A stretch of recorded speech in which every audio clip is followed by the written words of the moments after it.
Hello dear student. In previous class we study about the structure, morphology and life cycle of Fasciola hepatica. In this class we study about the pathogenicity of Fasciola hepatica. Okay?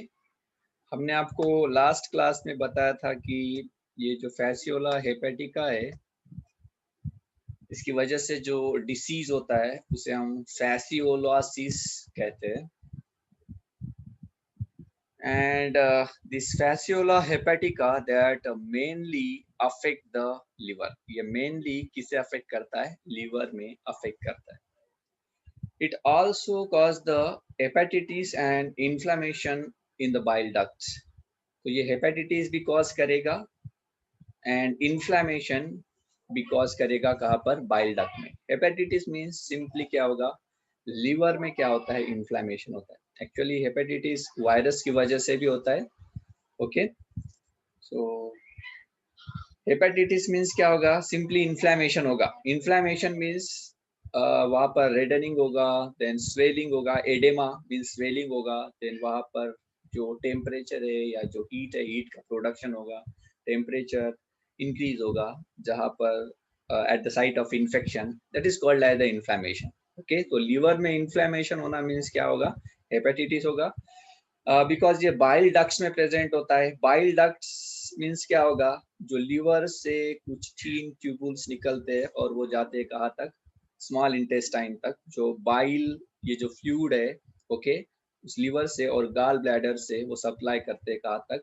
Small intestine में. वो जो duct होता है, उस bile duct के अंदर ये Fasciola hepatica present होते हैं. तो उस बाइल डक्ट में भी क्या होगा? फिर इन्फ्लेमेशन होगा. ओके, तो उसकी वजह से, बिकॉज वहां पर उस बाइल डक्ट में इन्फ्लेमेशन हो रहा है, तो उस बाइल डक्ट में इन्फ्लेमेशन की वजह से वो जो बाइल डक्ट है वो बहुत ज्यादा ठीक हो जाएगा. ओके, जाड़ा हो जाएगा और वहां पर कैल्सिफिकेशन होगा ठीक होने के बाद. And finally there is the formation of the gallstone. तो वहां पर क्या फॉर्मेशन होगा? गाल स्टोन. गाल ब्लैडर में क्या होगा? स्टोन का फॉर्मेशन होगा. कैल्शियम के स्टोन्स वहां पे क्या होंगे? डेवलप होंगे.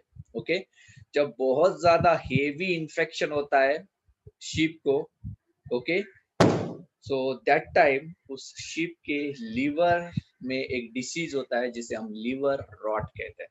Okay, due to the heavy infection of liver fluke that seriously affect the liver of the sheep, which is called as the liver rot, जिसे हम क्या कहते हैं? liver rot.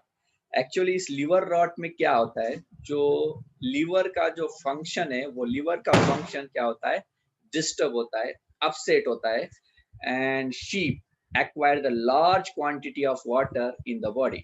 तो शीप के अंदर बहुत ज्यादा वाटर, पानी क्या होता है? एक्यूमुलेट हो जाता है और उसके जो मसल्स है, वो मसल्स वो धीरे धीरे क्या हो जाते हैं? वीक हो जाते हैं. ओके, जो शीप है बहुत ज्यादा डल महसूस करता है, बहुत ज्यादा स्लगिश. स्लगिश मीन्स बहुत ज्यादा सुस्त हो जाता है. ओके, आलसी हो जाता है. और उसके बाद followed by there is the जो एब्डोमेन होता है, उस एब्डोमेन में क्या होगा? फिर स्वेलिंग होगा.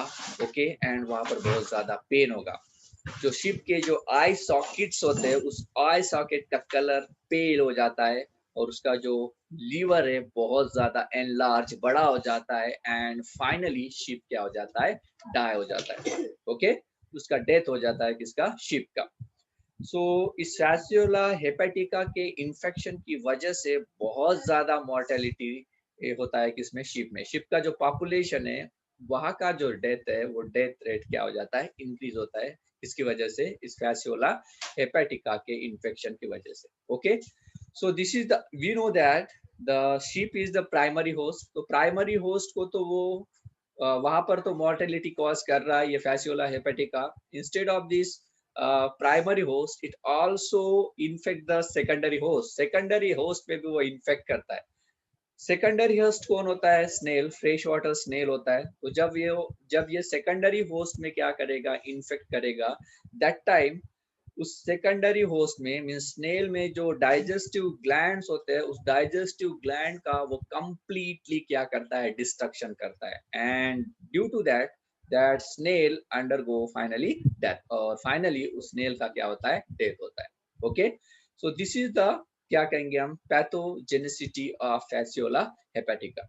Okay, देन उसके बाद हम उसका ट्रीटमेंट किस तरह से कर सकते हैं. कुछ ड्रग्स है ट्रीटमेंट के लिए, जैसे hexachloroethane, then filicin, carbon tetrachloride, tetrachloroethane, emetine hydrochloride.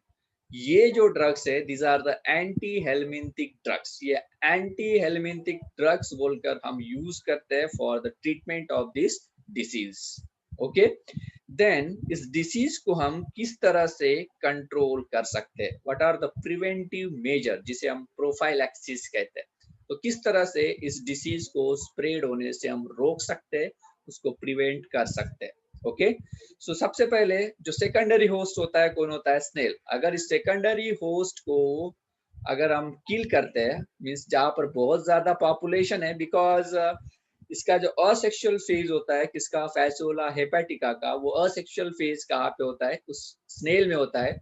अगर हम इस होस्ट को मीन्स स्नेल को अगर डिस्ट्रॉय करते हैं, तो उनका जो स्प्रेड है वो स्प्रेड क्या होगा, कम होगा.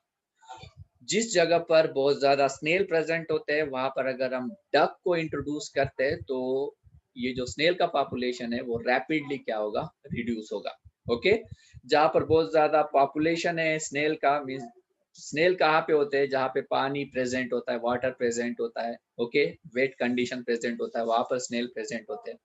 अगर हम उस एरिया से पानी निकाल देते हैं, ड्रेनेज करते हैं, ड्रेनिंग करते हैं, तो वो एरिया पूरा ड्राई हो जाएगा, और इस ड्राई कंडीशन में वो जो स्नेल्स है, वो स्नेल्स ज्यादा देर बच नहीं सकते. ओके, अगर वो स्नेल्स का पॉपुलेशन कम हो जाता है इस ड्राई कंडीशन में, अल्टीमेटली ये जो फैसियोला हेपेटिका का जो स्प्रेड है, वो स्प्रेड भी क्या होगा, कम होगा.